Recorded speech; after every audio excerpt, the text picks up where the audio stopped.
At the end of last year, Riot Games announced that they were working on a brand new first-person shooter.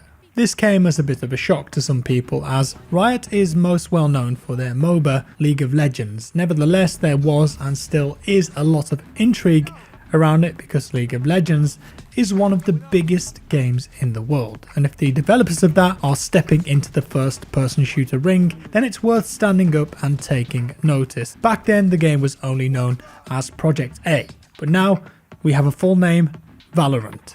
Now I was due to go to a capture event, but due to unforeseen circumstances that was cancelled, so instead they've sent me a file which was full of gameplay footage and extra information. So we're going to dive into that today and take a look at everything that Valorant has to offer and all that we know so far. Let's start with the elephant in the room. I know this game is going to get compared to Counter-Strike and probably Overwatch a lot. In fact, I'm going to do it too. But Valorant is trying to take some of the better elements of those games, such as the skill-based gunplay and the economy system from a game like Counter-Strike, while combining it with character abilities that you would most likely see in other titles like Overwatch. With that out of the way, what exactly is Valorant? Well, it's a competitive 5 versus 5 first-person shooter for PC. That part's important because right now there is no information about any console versions. This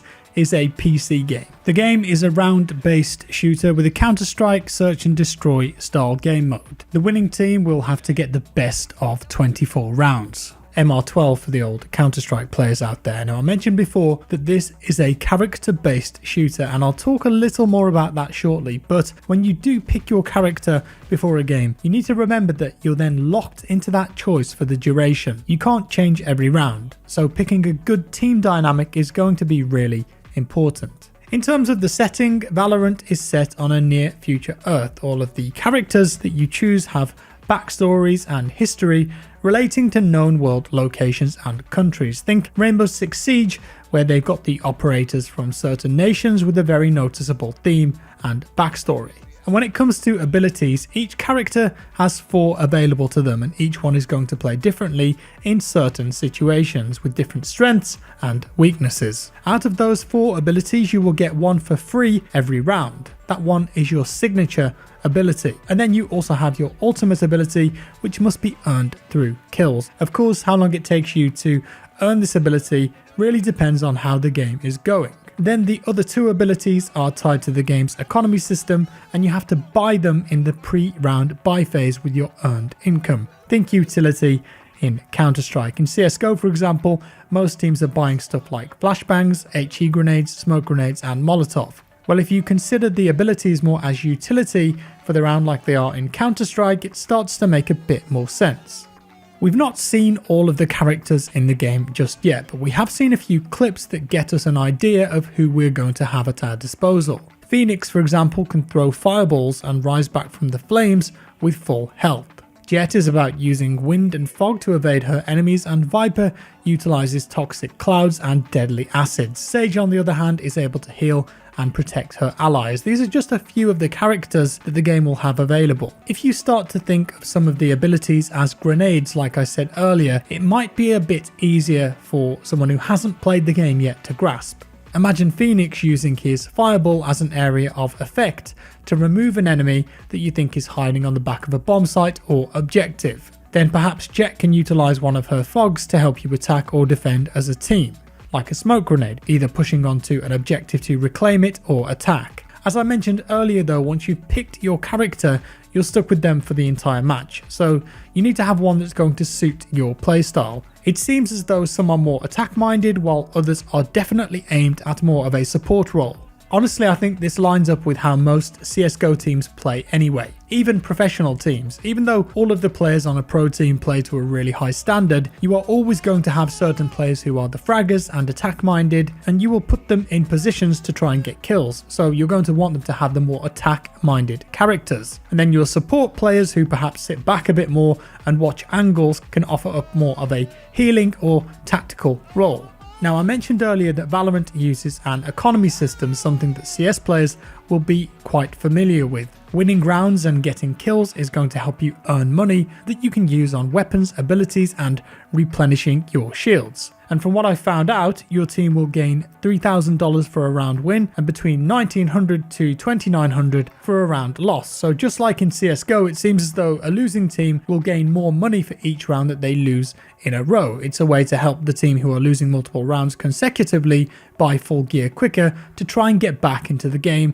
as a loss bonus. You'll also gain $200 per kill. Just bear in mind though that these are early figures, and with the game not even being released yet, these are all subject to change. Even still, you can get a rough idea from that of how the system will work. All of that really means nothing though if you don't know how much the abilities and weapons cost. Well, we have a rough idea of that, and with that we can also talk about some weapons. There are a few SMGs available, with the Stinger costing 1,000 and the Spectre costing 1,600. For rifles, there's the Bulldog, which is 2,100, and the Phantom is 2,900. The Operator is a heavy-hitting sniper rifle, that's 4,500, and all of these names will probably mean nothing to you yet, but from what I can tell, the Operator, for all intents and purposes, is basically an AWP from CSGO, with the Spectre being very similar to an SMG, and the Vandal being similar to an AK. What about map design though? Because in any 5v5 game, it's really the map design that the game's success or failure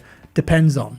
Well, the graphic style of the game leans heavily towards very crisp and clean visuals. It's not only the maps, but also the character models and their silhouettes. There isn't a whole lot of clutter around the levels. Instead, the game has opted very much for a minimalistic approach. And I know some people may see this as a negative and think the game looks bad. Well, yeah, the game might not look as good as Modern Warfare or Battlefield 5, but if you think back to when CSGO came around, or even Source, there was a huge jump in visual fidelity back then, and not everyone was on board with it. I remember when the remastered Mirage came into CSGO, and a lot of players really disliked it because they were so used to the much simpler and cleaner lines and visibility of the original.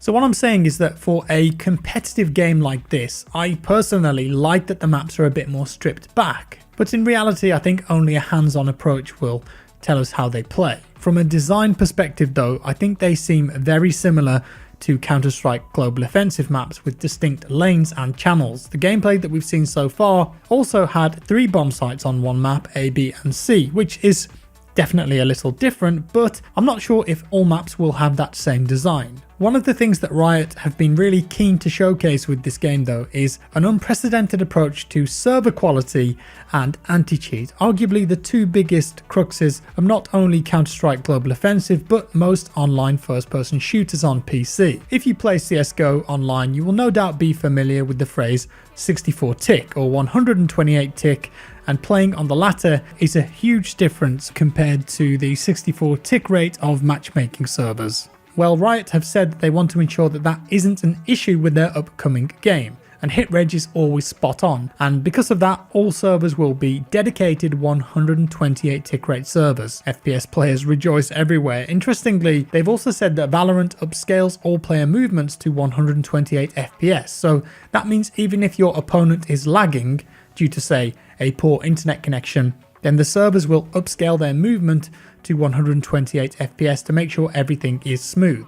As well as that, Riot have said that they're trying to get rid of the peeker's advantage as seen in a lot of FPS titles. One of the ways that they're doing this is by investing in infrastructure called Riot Direct. Riot have been working with ISPs to set up peering arrangements to get players onto the Riot gaming networks as soon as possible. And Riot Direct apparently has a global network in 35 cities around the world. And the result of that is to ensure that players have less than a 35 millisecond ping for at least 70% of the player base around the world.